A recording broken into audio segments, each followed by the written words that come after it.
جہاں حیا آ جائے تو وہ خوبصورت بن جاتا ہے، وہ حسین ہو جاتا ہے، وہ باوقار ہو جاتا ہے۔ جہاں حیا آیا، جس گھر میں، جس خاندان میں، جس کی زندگی میں، وہ باوقار ہو گیا، حسین ہو گئی اس کی زندگی، اس کی زندگی میں حسن آ جائے گا، خوبیاں آ جائیں گی۔ تو نبی علیہ الصلوۃ والسلام نے حیا فرمایا میری دین اسلام کا بنیادی خلق ہے، امتیاز ہے میرے دین کی، میری شریعت کا یہ، اور میری ساری اسلامی خوبیاں، سارے اخلاق اسی کے گرد گھومتے ہیں۔ لحاظ، آج بیٹے کی آنکھوں میں کہاں رہا باپ کا لحاظ؟ ماں کا لحاظ نہیں رہا، بڑوں کا لحاظ نہیں رہا، اساتذہ کا لحاظ نہیں رہا۔ اس لیے لحاظ نہیں رہا کہ گھر بیٹھے سب دیکھ رہے ہیں وہ بے حیائی کے مناظر، بیٹی بھی اور ماں بھی، باپ بھی اور بیٹا بھی۔ ایسی بے حیائی نے رواج پایا کہ آج سے 10 سال پہلے جس کا تصور نہیں کیا جا سکتا تھا، آج شریف گھرانوں کے اندر بھی وہ مناظر نظر آتے ہیں، شریف گھرانوں کی شادیوں کے اندر بھی وہ مناظر نظر آتے ہیں۔ اچھے خاصے گھرانوں کے اندر جہاں بیٹیاں چہروں سے پردہ نہیں ہٹاتی تھیں، اب ان کے جسم پہ لباس مشکل ہو گیا، اب وہ اپنے جسم کے لباس سے پریشان ہے کہ یہ کیوں رہ گیا۔ بڑھتی چلی جا رہی ہے یہ گندگی، بڑھتی چلی جا رہی۔ تو میرے عزیزو، نبی فرما گئے، بلکہ انبیاء فرما گئے، سارے نبیوں کا یہ مقولہ ہے کہ جہاں بے حیائی آئی وہاں پھر بہت کچھ ہو سکتا ہے۔ اذا فاتک الحیا فافعل ما شئت، بے حیا آدمی سے بہت کچھ ہو سکتا ہے۔ پھر اس لیے رسول کریم صلی اللہ علیہ وسلم ایک مرتبہ ایک انصاری کے پاس سے گزرے، وہ اپنے بھائی سے کہہ رہا تھا کہ چھوڑ بس کر، اتنا بھی حیا نہ کر، اتنا بھی حیا نہ کر۔ تو حضور علیہ الصلوۃ والسلام نے اس سے کہا کہ میاں تم اس کو یہ نصیحت نہ کرو کہ حیا نہ کرے، اس لیے کہ تم اسے ملامت کر رہے ہو اس کے شرم و حیا پر، بھائی کو اسی حال میں چھوڑ دو، اس لیے کہ یہ حال تو بڑا مبارک ہے۔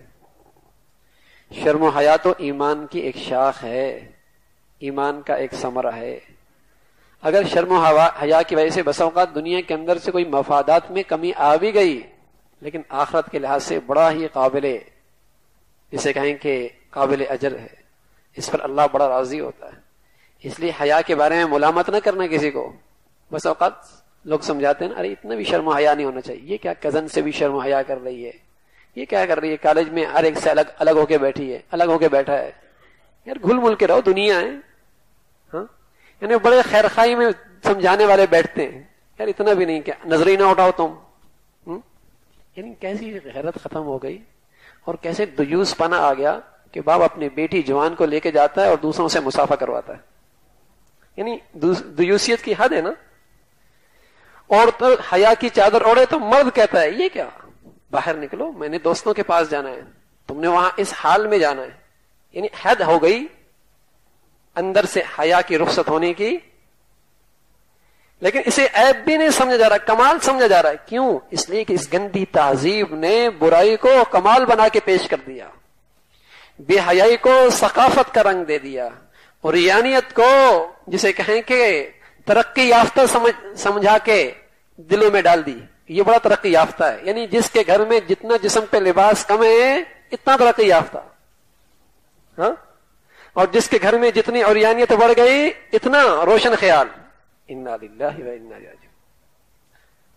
تو رسول کریم صلی اللہ علیہ وسلم فرما رہا ہے حیا بڑی دولت ہے، الحیاء من الایمان والایمان فی الجنہ والبذاء من الجفاء والجفاء فی النار۔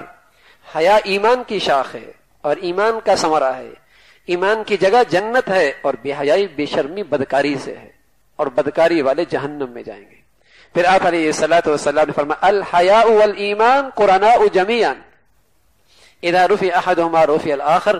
حیا اور ایمان دونوں جوڑوے ہیں، حیا اور ایمان دونوں جوڑوے ہیں، جہاں سے ایک رخصت ہوگا وہاں سے دوسرا بھی رخصت ہو جائے گا، چاہے وہ جمعے کی نماز پڑھنے والا ہو، چاہے وہ عید کی نماز پڑھنے والا ہو، چاہے وہ بازار مسجد میں اس کی کچھ دینداری نظر آ رہی ہو، لیکن سچ کہہ رہا ہوں اگر حیا نہیں تو میرا نبی کہے گا جہاں سے حیا رخصت وہاں سے ایمان رخصت، اس لیے کہ جہاں ایمان ہوگا وہاں حیا ضرور ہوگا، دونوں ساتھ ساتھ چلتے۔ الحیاء والایمان قرناء جمیعا۔